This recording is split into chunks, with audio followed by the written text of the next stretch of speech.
Thank you very much. Our chief guest, the Honorable Stephen Kalonzo Musyoka, my brother, the second Deputy President of the Republic of Kenya, the Honorable Gachagua, my brother, the Honorable Eugene Ludovic Wamalwa, my brother, Dr. Fred Okengo Matiang'i,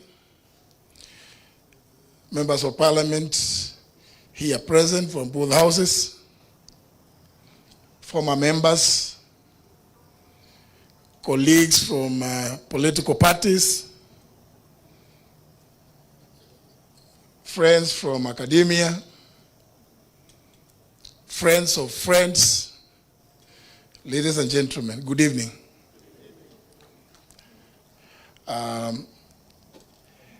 At this point, I have been requested to adjust the program kidogo ndio tusikie ndugu zetu yale ambao wangetaka kutuambia jioni ya leo. I'm quite alive to the fact that today being a Friday, I'm not trying to confirm anything that Honorable Amin Abdallah said. And because in our midst we have David Murathe, if I make reference to Uji, people might think that that's where we are hurrying to. But let me begin by thanking each and every one of you for finding time this Friday evening to come and share with me the glory of this momentous occasion of the launch of my memoir titled The Fight for Wonder. Thank you very much.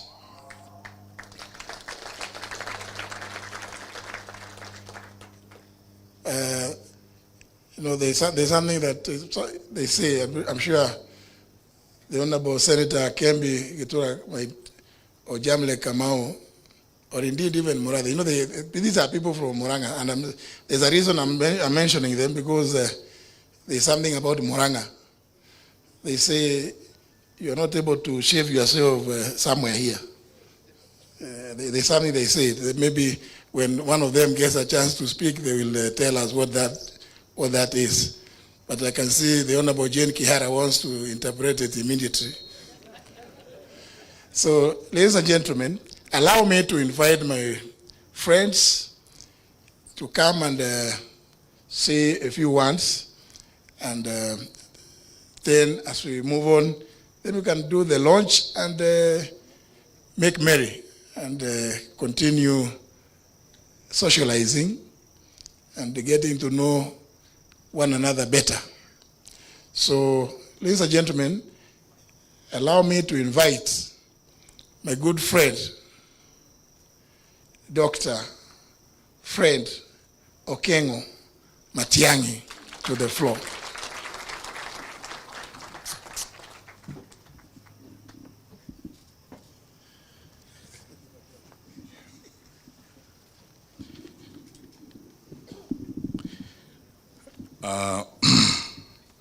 Your Excellency, Honorable Stephen Kalonzo Musyoka, Your Excellency, Honorable Rigathi Gachagua, my brother and my friend Eugene Wamalwa, Mr. Speaker, and all of you wonderful people present here today. For clarity, the Honorable David Murathe, who was being talked about, is my colleague member of Jubilee, the Vice Chairman of Jubilee. Kembi Gitura is also here, and Torome and Wanja Maina. These are now recently, for the business of this red shirt I'm wearing, some of my compatriots. And thank you all of you for being here. Because we are not going to make long speeches, I want to start first of all by congratulating Honorable Muturi for doing this book. In the 90s, I'm actually looking forward to reading it. In the 90s, in the mid-90s, I served on a small committee with Professor Henry Ndangasi and the others in designing at the graduate school at the University of Nairobi a course that we call the African Autobiography. Because for those of you who may be students of literature and linguistics, the autobiographic genre became new to Africa probably late 60s and early 70s, because autobiography was mainly a predominant genre for Westerners in terms of writing. There are many theories you could go into on that particular basis, whether or not Africans didn't have stories to write or Africans didn't have to write about their lives and so on and so forth. But it's gratifying to see that now in Kenya, the genre has not only taken root, but it's very vibrant and present. And we are looking forward to reading what J.B. Muturi has done. But most importantly, I spent about 9 years working on legislative strengthening. And this is where I interacted actively with J.B. Muturi when I ran the Kenya Parliamentary Strengthening Program as, first of all, the Deputy Director, then Country Director for Sunni, and then later on the Regional Director for East and Southern Africa.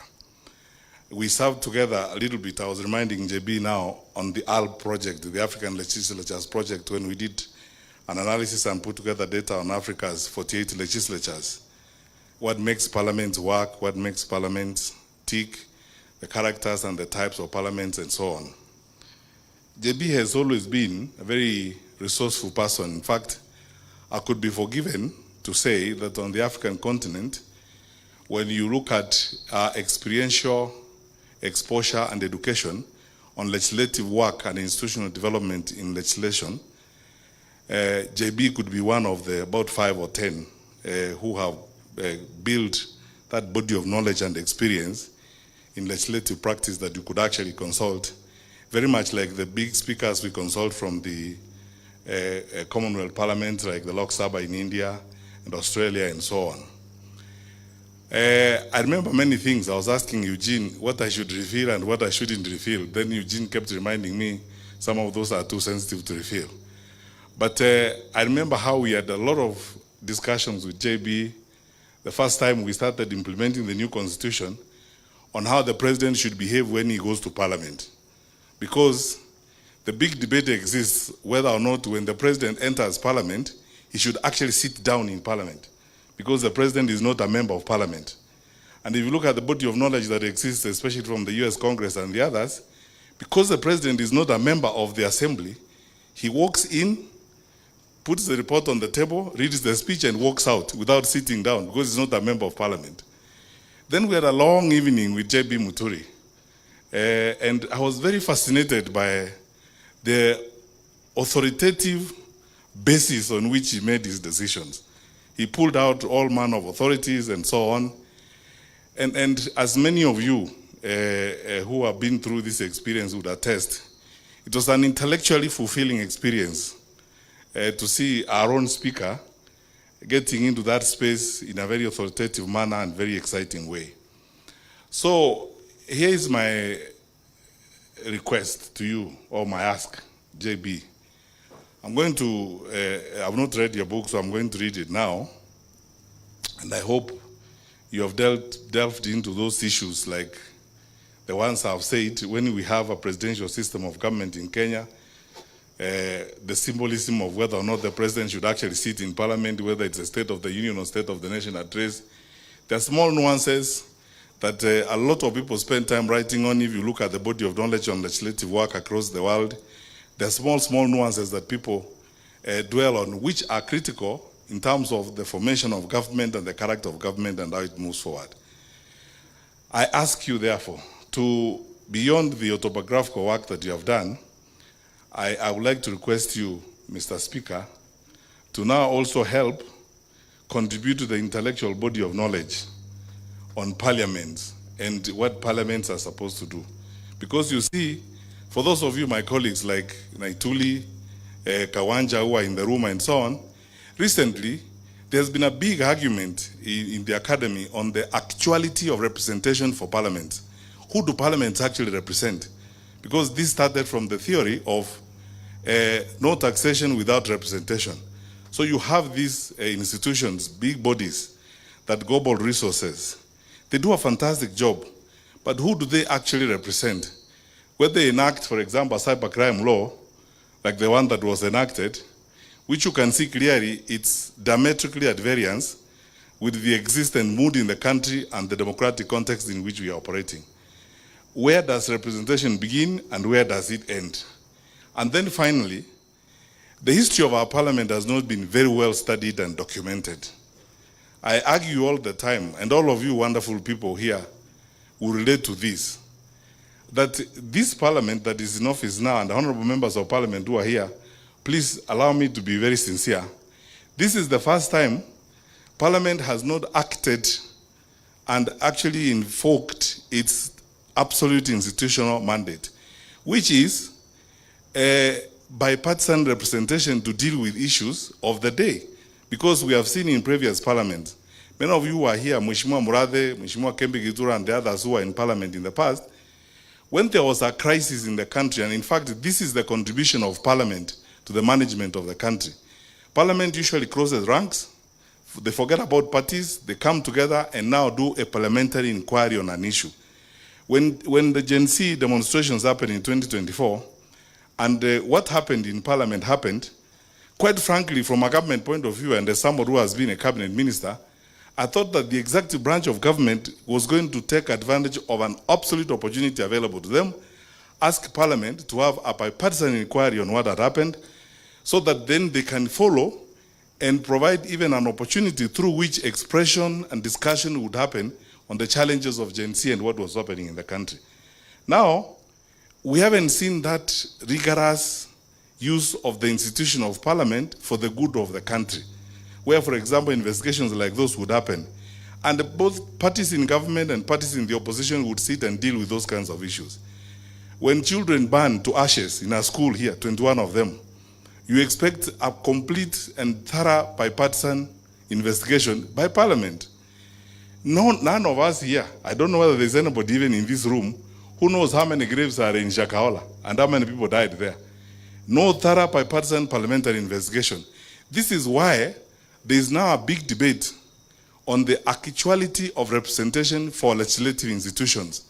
Who do they actually represent in the long run? Are they acting in the good of the people, or are they acting in the good of the political environment of the day? But anyway, such is life. Thank you so much, my brothers. And JB, you have done all of us proud. Continue to do what you are doing. But I would like to, because you have now shown us the way, please, I know you have a lot to offer. You have much more to offer than this book. So I encourage you, Godspeed, as you give us the next phase of this, and may God bless you.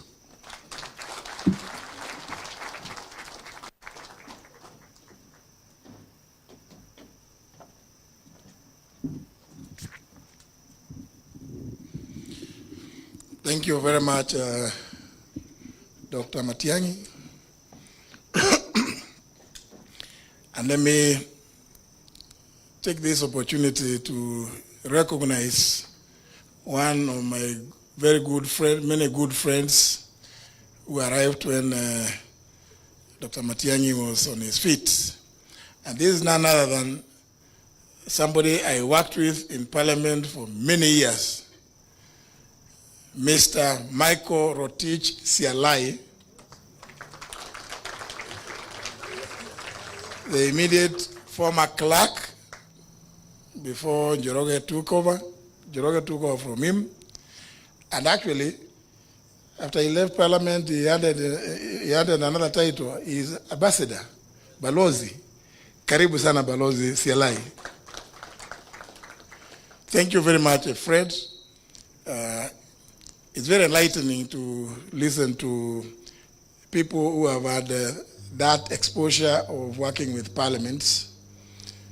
And indeed, it's a very interesting discourse that you've alluded to. And I think when we were doing the new constitution, I think one of the things that, somehow we felt was going to capture some of these issues is, for instance, the heavy reliance and insistence in providing for public participation in our constitution. In fact, for Parliament, it is mandatory. They are required under Article 118 to do public participation whenever considering any bill, any motion, or any other business before the House of Parliament. And of course, you know, it is already provided for in the overarching provision in Article 10. Maybe debate. And I think this is a very good challenge that has been thrown, because you know, when we're doing the constitution, particularly you look at what you provided for in Article 95, Clause 1, about the National Assembly. You say the National Assembly represents the people of the constituencies and other special interests. Those of you who have the Constitution can check. That is Clause 1 of Article 95. I'm not putting in. I'm not adding anything, not even a comma. But good debate.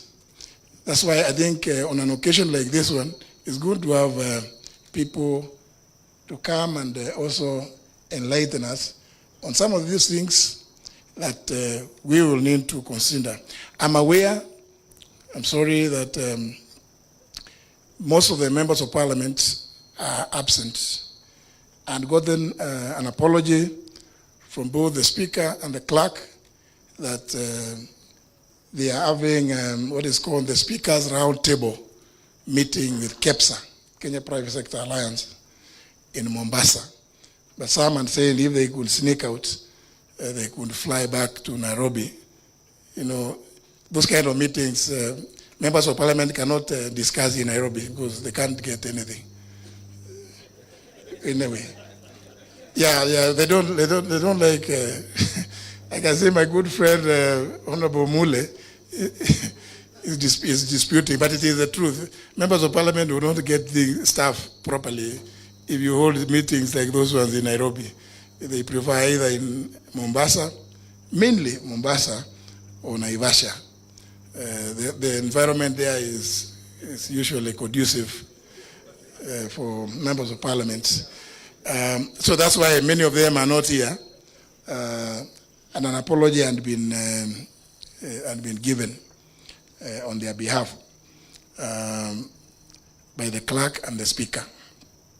Many of my colleagues, judges particularly, are obviously not able to attend because we might say some few things here which might make them shiver. But they are with us in spirit. Many of them are very good friends. They are people we work together. In the book, there is a lot of reference to my class of 81. So many of them have sent me messages. Tuko nao pamoja. Na wengine, they send their apologies through Amina. I think they feigned sickness, some of them.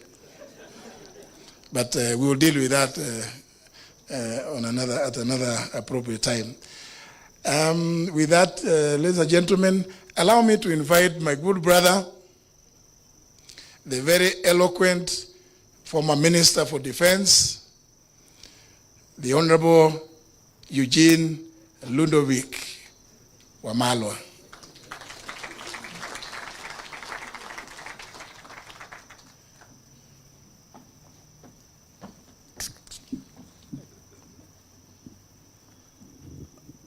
JB insists on pronouncing all my three names. I don't know why he insists on Ludovic.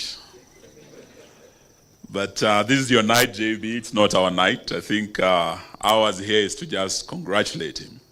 So worry not about long speeches tonight. JB, congratulations. Just to agree with what my brother Philip Kisia said, that on this table here, we have the 6th President of the Republic of Kenya. And when Philip said that, I saw some of you turning your heads and you said, which one? Which one? Well, so far, we are about 6 party leaders and presidential candidates. I think it's only Martha Karua who is not here. But at Ufungamano, she was unveiled. as the party leader of PLP and the presidential candidate. Matiang'i was endorsed the other day as the Jubilee flag bearer. The Honorable Stephen Kalonzo Musyoka, I think, had one of the most colorful at Uhuru Park as the Wiper Patriotic Front flag bearer. The Honorable Rigathi Gachagua is the DCP flag bearer. And Eugene Wamala is the DAPK's flag bearer. So we are 6, but the 6th president will only be 1. I have a feeling that on this table, this is where we require order. On this table here, we require order. For one term to be real, we require order on this table. I have a feeling J.B. Muturi might just be the man who might bring order on this table. I believe those of you who live in this country and those who live outside the country, the diaspora who are following this event, know that we have a broken government.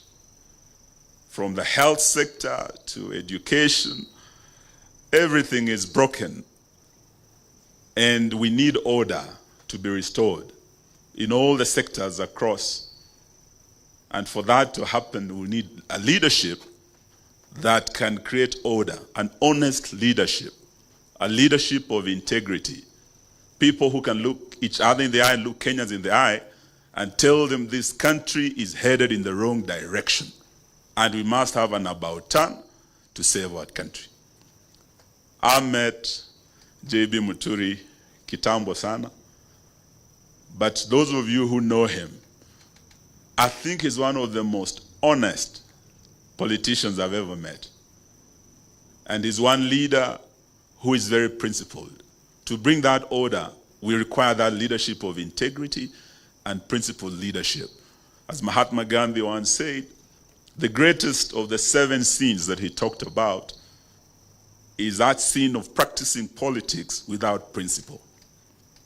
Here tonight, we celebrate a leader who, through his public service, and is one man who's worked across all 3 arms of government, from the judiciary to parliament to the executive, and he has shown integrity and honesty. Sometimes it has costed him. When we in Azimio on the streets, with the Right Honorable Raila Odinga, Kalonzo, and others, may the good Lord rest his soul, and we talked about abductions, and the president said there's nothing like abductions. He's not aware. His own minister came out and said his son had been abducted. We've seen his family here tonight, and one of them, I don't know which one. Who was it? Leslie is the one who was abducted. Now, hearing it from a government minister saying, yes, abductions are going on in Kenya, and my own son tonight has been abducted, shocked not just Kenya, shocked the world. And he told Kenyans the truth, that these abductions are happening, and I had to talk to the president himself and demand that they give me back my son. And the president made one call to one Haji, and his son was returned to him. Who would have imagined a minister, a sitting minister, can actually expose a rot in a government and be as honest as JB was? It was just a matter of time before he was kicked out. I went to Embu to mourn with my brother Lenny Kivuti. He had lost his son. And when JB went there to read the speech of his boss, he was told, we don't want to hear that speech. Usisome. And the man sat down. And when I met him later on, as Lenny was laying his son to rest, he told me, Eugene, my days are numbered in this government, but I want to tell you this. The people of this area, this mountain, have said no to this regime. And they have said it must be one term. This was a sitting cabinet minister. It was just a matter of weeks before he was kicked out. But he has stayed the course. He has stayed with us in the opposition, and he has stayed focused. I believe reading his book, we'll all be inspired to do much more than we should be doing to save our country. He is a man who would march into hell if necessary for a heavenly cause, as Elvis Presley once sang. And I'm proud to call him my friend. Congratulations, JB. Asante sana, Mungu akubariki.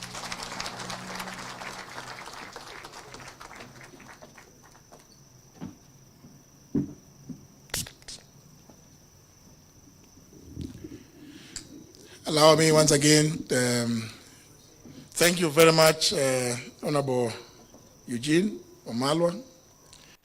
Allow me, my sister,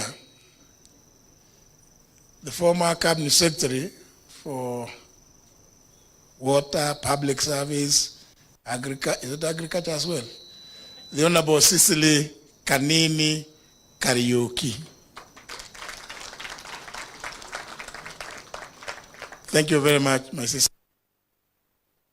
I recall attending at your function at the launch of your book. Was it last year or in this same grounds? Thank you very much for coming as well. Actually, at the time, Eugene, I was sitting in the National Security Council. And His Excellency, the Deputy President, Gachagua, is my witness that council had never discussed anything to do with the issues of extrajudicial killings, abductions, and forced disappearances. As the Attorney General, he's an automatic member of the National Security Council. Indeed, at that occasion, at the United Nations Human Rights Conference held at Gigiri, Nairobi, representing the government of Kenya, and specifically the President of the Republic, made a commitment to the world that issues of enforced disappearances would never happen in the Republic of Kenya in the year 2023, July. So sometimes, when you work with that, with some of these commitments that you have made to the entire world, and then suddenly you start hearing certain things happening, you really get disturbed.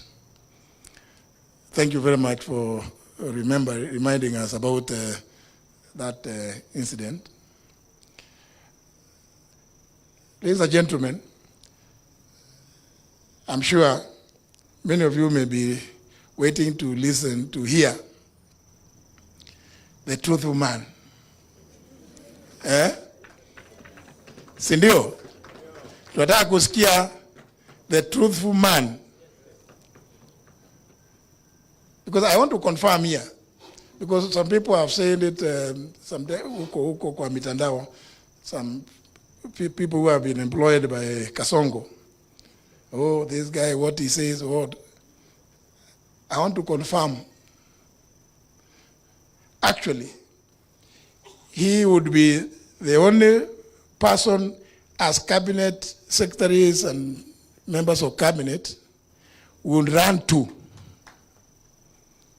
Because as deputy president, he chairs all cabinet committee meetings.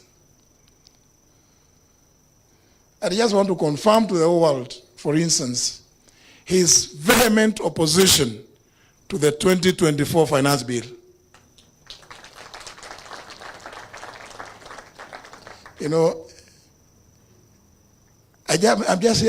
not sijakuja kupigia Rigiji Ndebe, but it is to confirm, because I've had some people ask him questions, even on interview. Oh, ulifanya nini? He opposed the finance bill when he was chairing the cabinet committee. And from the cabinet committee, he said he undertook that when we go to full cabinet, he is going to be the first one to tell the president this thing is bad. And that's exactly what he did. This is just to confirm, because sometimes people think, oh, hii maneno hapana, ilikuwa kweli. It is the truth. And even those who are there, by the way, I extended the invitation for this launch to all the sitting cabinet secretaries. I'm sure some of them, whom I've named in the book, when you read, you'll see. Some of them, of course, in fact, some are in Embu. They are in my village, Lene, today. But the shocking thing, Eugene, was they finished, and we have also told people, since what you are being given is actually your own money, which is being siphoned out, and actually, as the EG has severally told Kenyans, itisha, wakija, itisha. Sasa what happened today, they went and gave the women only 200 shillings, and we had told the women it must be 1,000. So they say, no, you have a balance of 800. Which they didn't give. And as a result, there was only one choir, one term. That was right in our village where Lenny and I come from. It is, these are some of the things that sometimes when you listen to what is happening, well, I don't want to say much. Let me invite to the podium the truth man, His Excellency Rigathi Gachagua, the second Deputy President.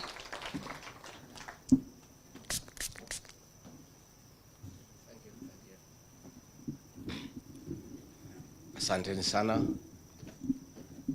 The man of the moment, AG Speaker Emeritus, the Honorable Justin Bidan Muturi, Your Excellency Kalonzo, and all dignitaries present. Mine is just to say congratulations to JB for the great book that he has put together, The Fight for Order. And JB, my brother, my kinsman, as a student of literature, let me confirm that is a great art of work.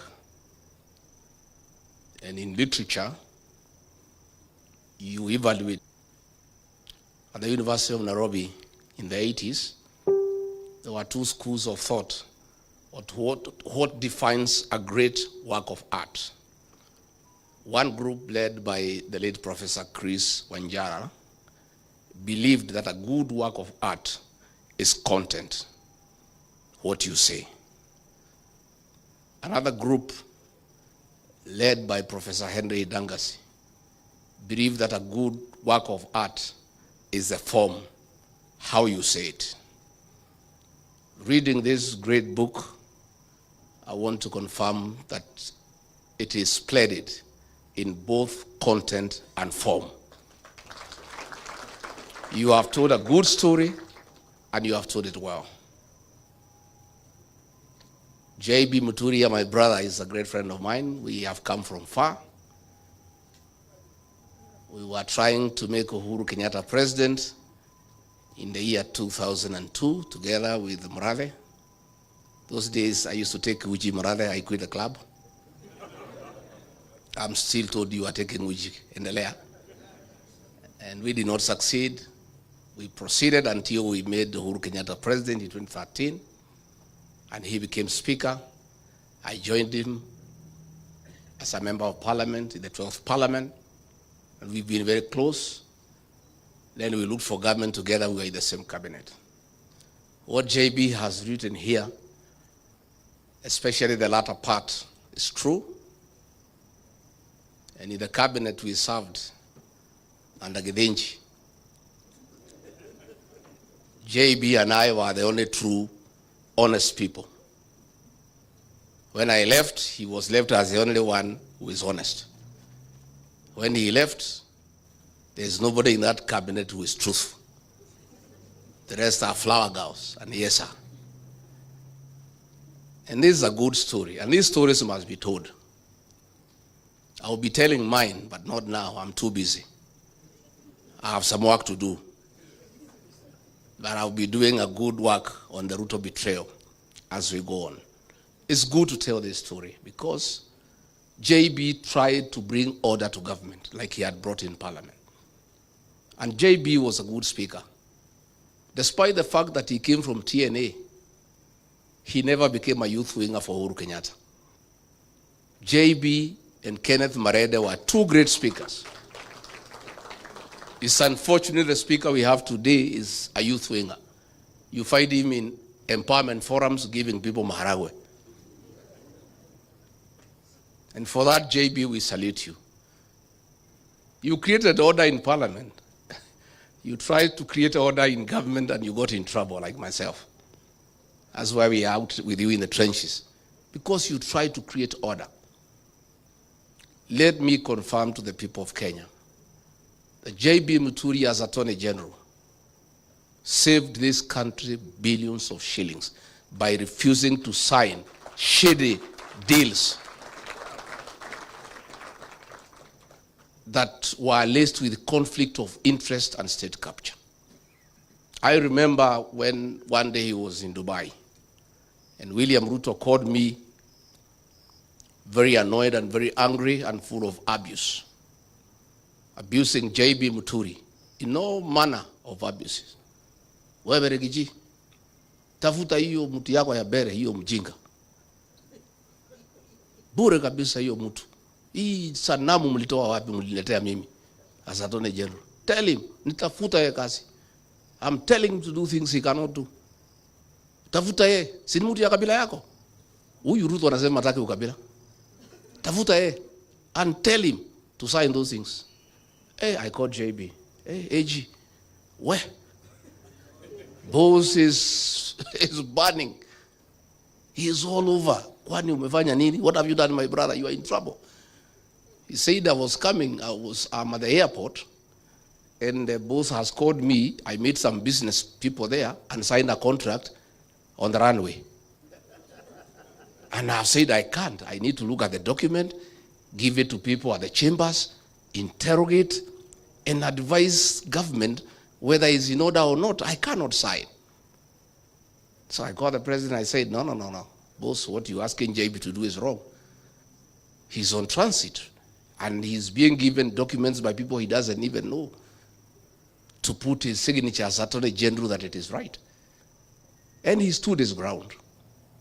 He was trying to call government to order. I remember one day we were in Naivasha for a conference for cabinet secretaries and principal secretaries. And William Ruto called me to his room again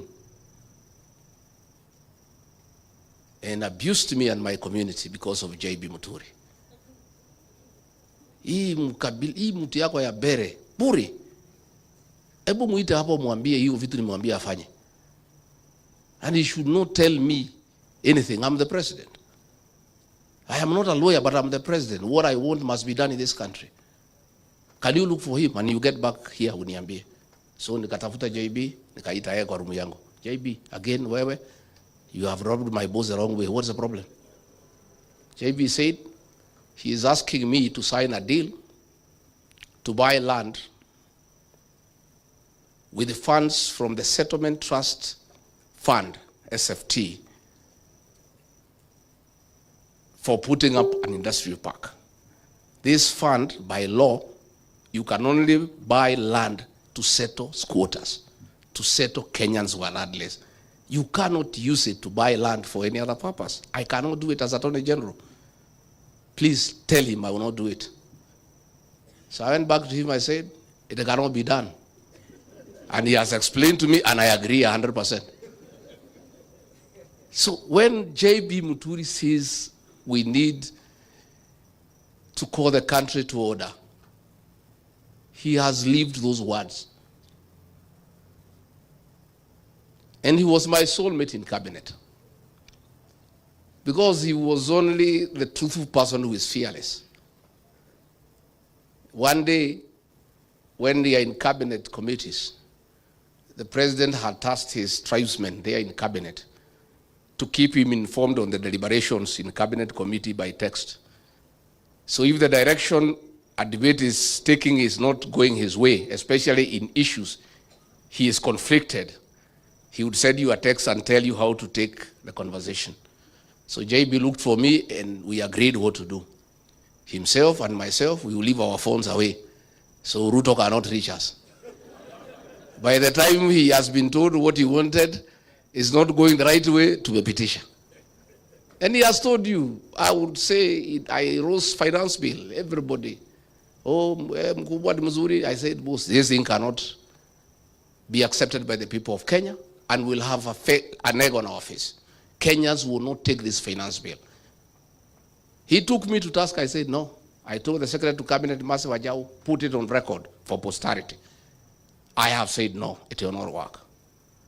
So when it did not work, we went to Cabinet. I wanted to revisit the matter, Kakata. I said, boss, can we go back to what I had said? After the agencies brought a problem. The worst, of course, is when JB's child was abducted by the National Intelligence Service. And he called me, William Ruto was out of town, and said, Deputy President, my son has been abducted. I'm talking to everybody. They are taking me in circles. This is not acceptable. And for your information, if your child is missing and is suspected to be in the hands of the police or security agencies, you go to court and file what you call a habeas corpus, compelling the Attorney General to produce the person, dead or alive. So JB Muturi asked me, as Justin Muturi, if I file a habeas corpus against the Attorney General of the Republic of Kenya, whom will it be served upon? So I called Kindiki, Mr. Yesa, he took me in circles. He was in Interior. I could see he's lying. He knows, but pretending he doesn't know. I called Nurdin Haji, he took me in circles. I called Mohammed Amin, director of CID, he took me in circles. I called Japheth Kome, he was the IG, he was talking to me in Kemeru. And they were all taking me in circles. And I called William Ruto, he was out of town. I said, Mr. President, Your Excellency, we have a problem in our hands. The son of your Attorney General has been abducted. He sits in the National Security Council. He is here with me asking why anybody would abduct his son. And he sits in the National Security Council. He is a principal legal advisor to the government. If anybody had a problem with his son, it's just asking Meji, can your son turn up here? I say, this is not right. Wewe Rigiji wacha fitina bana. Wewe umenisumbua. Kila siku unanipigia simu fitina. Abducted by who? In which country? Wewe bana usinisumbue. Usilete mimi fitina. He's put on the phone. So I told JB, go and face him. He knows where your son is. I've listened to him, I know him. And JB took my advice and I alerted him. I told him I will alert you when he arrives. The minute I was told he is 10 minutes away, the choppers were alerting, I said, be at the gate. He went and faced him head on as a man. And JB Pongezi, that's the way to be a man. And within 2 hours, his son was at home. This is what we need for this country. Most people are cowards. JB, you didn't want to waste time inviting CSs. They cannot come here. They are cowards. They don't want to be associated with you because of what you say and what you speak. Let me say finally, JB is a good man. He was my boss in Parliament as Speaker. I was a first-time MP. 5 years down the line, I became his boss as Deputy President. He respected me in my new position. All the other MPs we came with from Parliament had nothing but disrespect and distaste for my new position. But this man here said, God has given you this opportunity, we must respect authority. So we developed a very tight relationship. And I had to pay him back one day in kind. And it's good, I tell you. After the Gen Z protests, the cabinet was dissolved. And William Ruto was struggling on what to do, bring Raila and his people in, this, that, and we let him do what he wanted to do without too much argument. And he announced the first batch, and out of the positions I had negotiated for my counties where I come from, he did not appoint anybody from Embu. And I asked him why. He said, let's wait kidogo. So, in the next appointment, the final one, he called me and Musalia so that we flank him to announce the last batch of cabinet. And he was in a hurry. Let's go. I said, hey, what do you mean we go? How? How do we flank you to announce what we don't know? No, wewe rigiji wacha maneno mingi. Musalia, let's go. I said, no, I can't. If we are flanking you to make the announcements, we must be part of what you're announcing as the usual practice.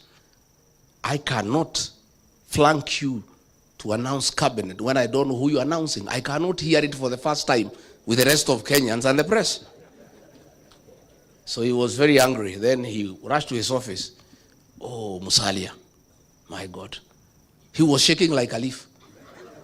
Oh, Mwami, how can you challenge the president? How? Please, this is not right. I say, Musalia, my friend, do you know this announcement, your name could be missing in that paper? The only person who will save is myself because I'm elected. So mimi hata nakusaidia. So he went and brought the list and threw it at me. I looked at it and found that JB had been dropped from Embu and he had put somebody else. And then I asked him, who is this? I don't know him. You have not consulted me. We had an agreement. Who is this? Oh, is somebody says Barida brought. I said, no, I cannot be party to that decision. Because the other time, you appointed somebody from Meru. I did not argue with you. The people of Meru were asking me, who is this? I don't know. Where is this home? I have no idea. This person I don't know. So if that is your choice, go ahead and announce. I cannot accompany you to make that announcement. He said, wewe Rigathi, hii ukabila yako itakufikisha wapi? I said, Mr. President, I am not party to that decision. How do I accompany you to announce something I'm not part of? And the people of Embu will be asking me, who is this? But if I'm not there, just go ahead and announce. He kept quiet like 3 minutes. He said, he threw a pen at me. He said, toa hiyo mtu weka hiyo JB yako hapo. This JB, you are crazy about this JB. I said, but Mr. President, this is a good man. And I chair the cabinet committee. This is a solid minister. All the other people you are putting and you have returned, most of them are useless. I sit there and I have listened to this man. And he means well for this country. So why do you want to remove him? What is it that he has done? So he said, chukua. Mimi nikachukua kalamu, nikafuta hiyo mtu na kalamu ya wino, nikaweka Honorable JB Muturi. Nikamrudishia. But then I told him, because I know you, if we go there and you announce the other name because I think that is what you want to do, I'll walk away when the press is live. So that's how JB Muturi got his job back. And after that, I was thrown away, and he followed me. I'm sorry I was not there to defend you another time. So I want to say, as we celebrate JB, this country is blessed with a great leader, a steadfast man, a great man. And JB Muturi, as you have been told to put order into this table. If the formula of nominating a single presidential candidate favors me, and I'm elected as president, you will play a very important role in my government.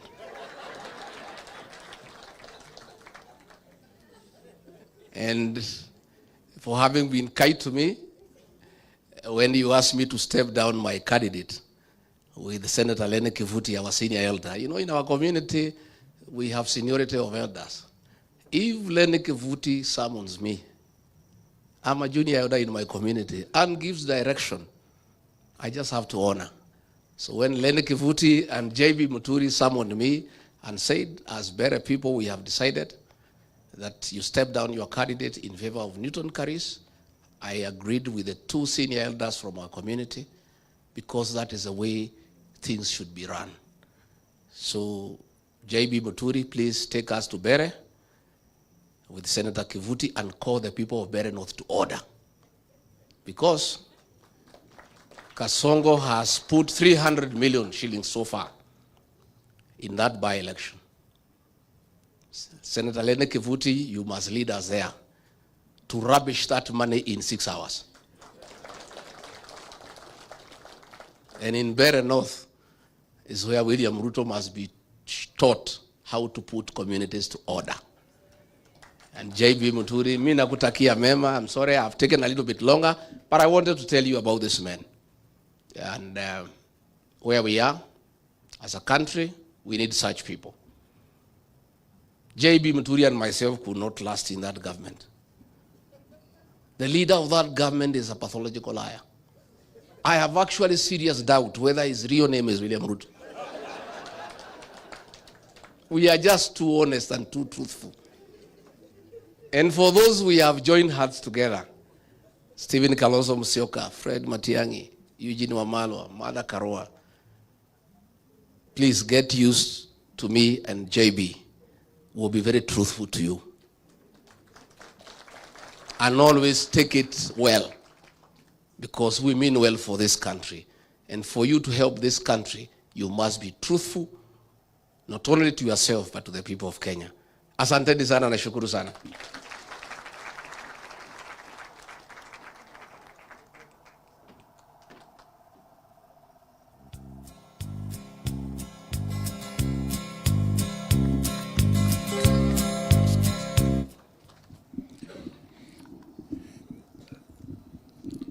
You've heard it all from the truthful man. Si ni kweli? Tumemsikia.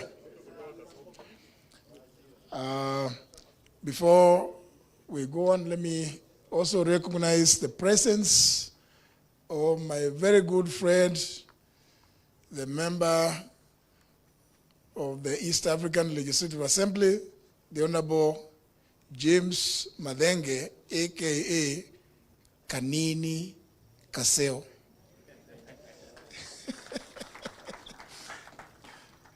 He was with me in the 11th and 12th Parliament. Thank you very much, brother, for coming. Let me also take this opportunity to announce that although I'd invited my sister, the Honorable Mother Wangari Karua, she is unable to be with us. She has traveled. She's traveling tonight to Germany. But she had indicated that the Secretary General of our party, Madam Asha Bashir, would attend. And I can see when she was called, she had not arrived. Asha, maybe you could come and just say a word, because it is indeed true that Mother had indicated to me that you would come and represent your party and her. Please, come in.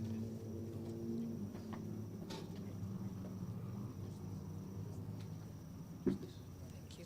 Good evening, ladies and gentlemen.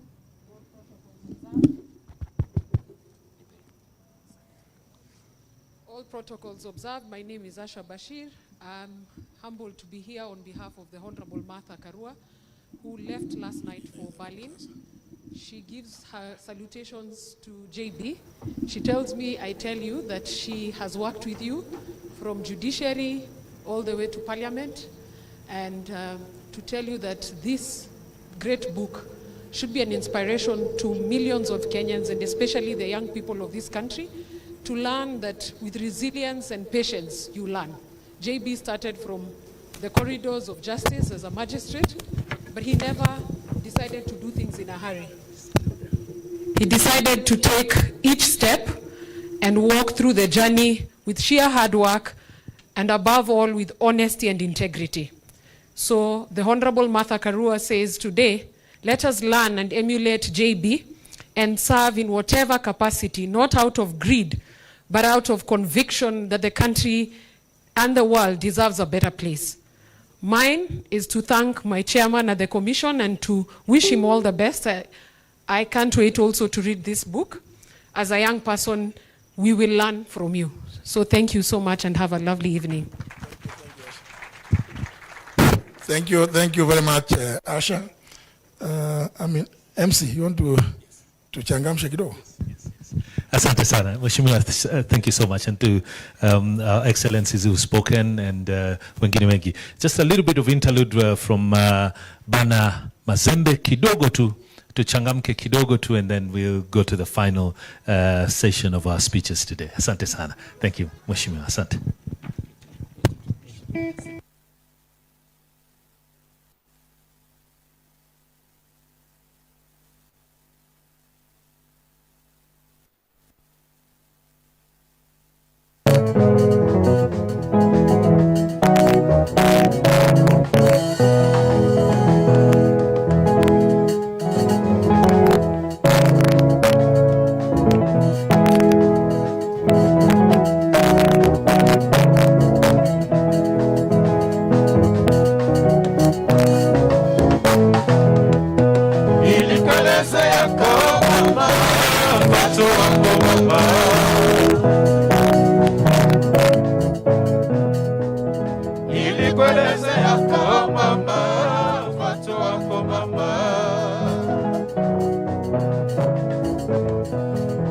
Mapenzi ya kwetu haitangari yako mama.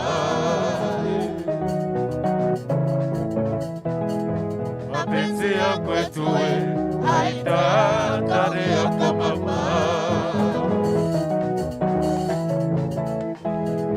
Tabia yako na yangu halisikilizani.